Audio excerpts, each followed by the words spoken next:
Hey everybody, this is Leo Saron from the Gaming Generation. Welcome to 2018. Now, 2017 was a great year for gaming, and this year is also full of promises as well.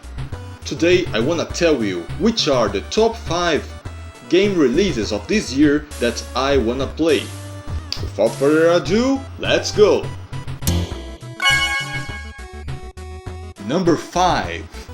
Soul Calibur 6. Now, this one is weird because it was announced a very short time ago, but they said they are going to release it sometime this year. Well, it's said that they've been working on Soul Calibur 6 for a long time, and they waited a lot before revealing it to the world. Because of that, I believe that they will release it this year. I do believe them. I played a lot of Soul Calibur 2. I mean, a lot in the GameCube. I played with Link and with Kilik, sometimes with Mitsurugi. I loved that game. I really loved Soul Calibur 2. And I played quite a bit at a friend's house. The Soul Calibur 3, I played it quite a bit at a friend's house. I barely played Soul Calibur 4. I have about 1 hour of gameplay with Soul Calibur 4 and no gameplay with Soul Calibur 5. But I heard from many hardcore fans of the series that both Soul Calibur 4 and 5 are disliked by them because they change core mechanics of the game in a way that is weird. But the developers said that they are going to fix that in Soul Calibur 6, which is all the more reason to get hyped about that game. Number 4. Anthem. Now. I like exploration of space. Space explore. I don't mean outer space. Exploring the game world. I like that. And when you can fly while doing that, it's awesome. I bet that flying with the jetpack in Anthem will have a similar feeling than flying with the wing cap in Mario 64? Maybe? Well, I loved flying with Mario Cap. If I get to love flying with the jetpack in Anthem, which I think I will, that game is a plus for me, is a must-have for me. And it's exploration of the game world with laser barrels. There is not much more I would ask from a game if you wanna know. Now, going on. Number 3. The remake of Seiken Densetsu. Now, Seiken Densetsu, known as Legend of Mana in the Americas, was an RPG released originally for the Super Nintendo. Actually, I never played it, but it's been on my to-play list for years now. I never got into it, but I always wanted very much to play it. I heard the original soundtrack online, and if the soundtrack was able to move my heart by itself, I can only think what the game would do to me. Then when I saw that it was going to be remade, and I am betting this is going to be a good remake, I got hyped as hell. And it's going to be released this year, and I can't wait to play it. Number 2. Monster Hunter World. Now, I love Monster Hunter.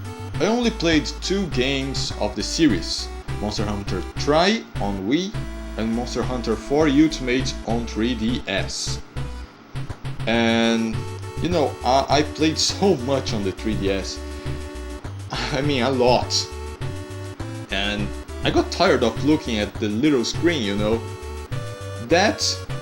playing the game in high resolution on a big screen, and the new mechanics added to the formula of Monster Hunter are going to bring a sense of freshness to me that was much needed, because I had so many hours of Monster Hunter and I love the formula so much, but it was growing stale because, I have the original 3DS, it's that tiny screen, and I love the game, but changes are welcome. I am betting the developers are making positive changes. I couldn't play the demo, but I will play the game. Before I go on to the top spot of the list, which is obvious if you know me, I will talk about some honorable mentions. First honorable mention goes to Spider-Man on the PlayStation 4, because that game seems to have very deep gameplay mechanics, which allow you to truly feel how it would be to be Spider-Man. It has many web tricks for you to launch at your opponents, lay traps, hang them, and explore the space of the game again, which seems to be a very well-made city of New York, if you ask me. It's New York, isn't it? I bet it is. I hope I'm not wrong. Nevertheless, the mechanics seems awesome, and swinging around with Spider-Man to explore the world, well, that seems to be a blast. The other honorable mention is Final Fantasy VII Remake, because Final Fantasy VII is another RPG, another classic RPG that I am yet to play. But even before playing it, I already know the impact it has on gaming culture. Such is the power of influence of that game. And I'm betting they're going to do the remake well done. I'm quite optimistic about all those things this year. I am betting they're going to make it well, and because of that, Final Fantasy VII Remake is a good promise for 2018. And the last honorable mention is Beyond Good and Evil 2, because it looks amazing. It looks like a good adventure game with charismatic characters and it's not endearing the word I mean, with an enticing story and setting, with futuristic ships, and there is that cool monkey that goes, and you know what I'm getting at. That's why the last honorable mention goes to Beyond Good and Evil 2. Now for the top spot, and if you watched my previous video, you know this was coming. I am deeply in love with this game, even though I have never played it. Just by watching the trailers and the gameplay, I am in love with Dragon Ball FighterZ.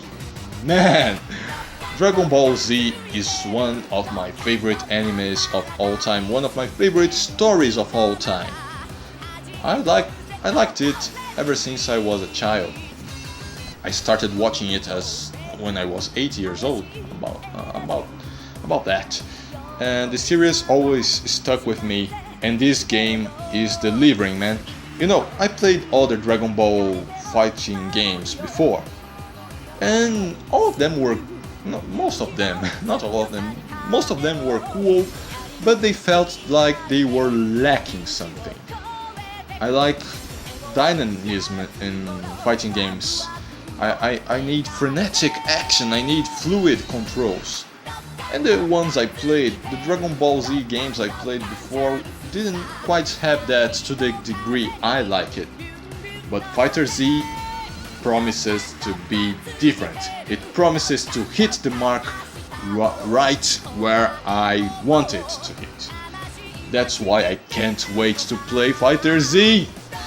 And while I am at it, by watching the gameplay, that may change when I actually play the game, but by watching the gameplay, I believe I will mainly play with Piccolo, Yamcha, because he's weak in the anime, but he seems to be a very cool rushdown character in the game.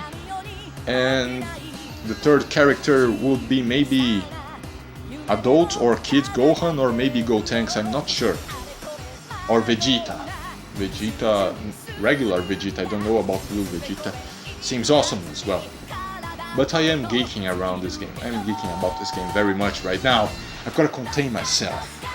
Because if everything goes right, you will see a lot of gameplay videos from me with FighterZ. And that, my friends, are my top 5 games I wanna play in 2018. This is Leo Siron from the gaming generation signing out, and don't forget to check us on Facebook and YouTube for more awesome videos and gaming content. Bye friends, and Happy New Year. Number 3. I forgot what was number 3. First honorable mention. First honorable mention